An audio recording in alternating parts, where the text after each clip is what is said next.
Thank you, Mr. Chairman. It's intentional. It's intentional. It has to be. The chaos on our southern border is not an accident. It's deliberate. It's on purpose. It's by design. President Biden on day one said there'll be a moratorium on deportations. He ended remain in Mexico. He terminated agreements with Northern Triangle countries, and he stopped building the wall. Those policies, done intentionally, have led to all kinds of bad outcomes. First, maybe most importantly, we get a record number of migrants coming to the border, 2.4 million. And that's the ones we know about. That doesn't count the so-called gotaways who get in that we don't have an accurate count on, but we know it's a big number. Paying cartels, smugglers, all these people paying bad guys to get them into the United States. And those cartels aren't just moving people, they're moving drugs as well. Drugs like fentanyl that is killing so many Americans, causing so much heartache for so many American families. And drugs get in because of the stress 2.4 million migrants put on our agents. Stress like Bishop Evans faced when he tragically, heroically gave his life trying to save 2 migrants drowning. And of course, there's the bad things that happen to the people who make the journey, particularly women and children. Americans want legal immigration. President Biden and Secretary Mayorkas want illegal immigration. They want illegal migrants to come, stay, and never go home. Now, the Secretary won't say that. In fact, he says everything's just fine. He said it yesterday in 2 congressional hearings. He said it last September. Quote, "The border is secure," he told us. In the 15 months Joe Biden has been president, 2,498,224 illegal migrants have been apprehended at our border. Hundreds of thousands of others that we didn't catch, the gotaways, have also entered our country, and the Secretary says the border is secure. Think about last year. March of last year was the highest month on record for illegal migrants encountered at our southern border. Highest month in history until the month of April. And April was the highest month on record for illegal migrants coming to our country until the month of May. And May was the highest month on record until the month of June. And June was the highest month on record until the month of July, when 213,593 illegal migrants were at our southwest border. And just 2 months after that, our witness, the Secretary of Homeland Security, said the border is secure. Mr. Secretary, if over 200,000 a month and all the ramifications that has with drugs coming in the country and other people coming in the country because our agents are so focused on that, if that's a secure border, then you are completely out of touch with the American people. That record last July, guess what? That record last July was just broken last month. And next month, they're going to make matters worse when they rescind Title 42. A record last July that was just broken last month, and next month they're going to make it worse. I want to go back to that statement the Secretary made on September 22nd of last year. That statement. There was a second part to the sentence. And this is critical. There was a second part to the statement. He said the border is secure and we are executing our plan. The first part of the sentence was false. We know that. We know the numbers. We know what's happening on the border. Everyone understands it. The second part, we are executing our plan. The second part, he was telling us the truth. And that should frighten us all. We have a Secretary of Homeland Security who is intentionally, deliberately, in a premeditated fashion, executing a plan, his words, executing a plan to overwhelm our country with millions and millions of illegal migrants.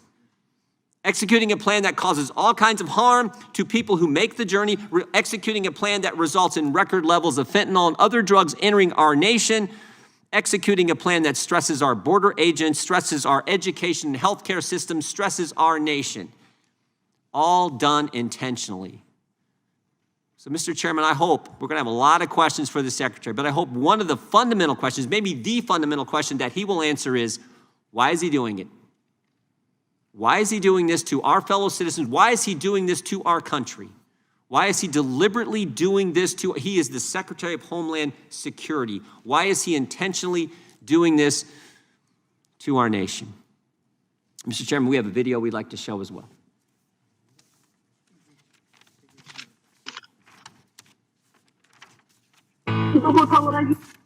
comes to our border, have you done anything right? Record number last July, record number of illegal migrants coming into our country last July. That record was just broken last month, and next month you're going to make it worse.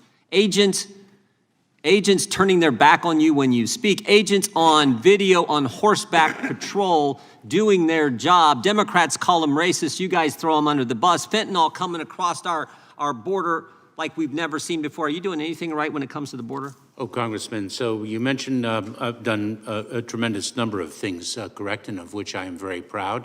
And let me just pick up on one element of your question, and that's the element of fentanyl. Because the effort to smuggle fentanyl into our country actually comes through the ports of entry. And we have increased the interdiction of fentanyl by quite a significant amount. Through the devotion of technological resources and other. I think there are lots of families who have been impacted by this drug who would have a different take on that, but we appreciate what you are doing at the ports of entry. That doesn't take into account what's happening outside the ports of entry. Let me just ask you this question, because this gets to the numbers and the records that you have broken month after month after month after month, 5 months in a row, and then of course that record was just broken last month. Do you think that maybe, just maybe, your actions and your policies are encouraging migrants to come to the border? Moratorium on deportations was announced on day one by President Biden. You've ended Remain in Mexico. You've ended agreements with Northern Triangle countries. You've stopped building the wall. And in 25 days, Title 42 goes away. Do you think that's encouraging people to come to the border? Congressman, the increase at the border is the result of a number of factors, and it's a regional phenomenon. Maybe a number of factors. I'm asking about those specific factors, your actions, your policies. I do not. I think that individuals. Come on. You went to Berkeley, you went to Loyola, you're no dummy. You understand, the folks I represent, good people, they understand that when you put those kind of policies in place, that encourages, incentivizes people to come. And I haven't even talked about the biggest incentive, Mr. Secretary. The biggest incentive for people to come is they know they're going to get released. You're going to let them go. Come to America illegally. There's no wall to stop you. We won't deport you. You won't have to stay in Mexico while we check you out, and you'll get released to wherever you want to go. We'll put you on a bus. We'll put you on a plane.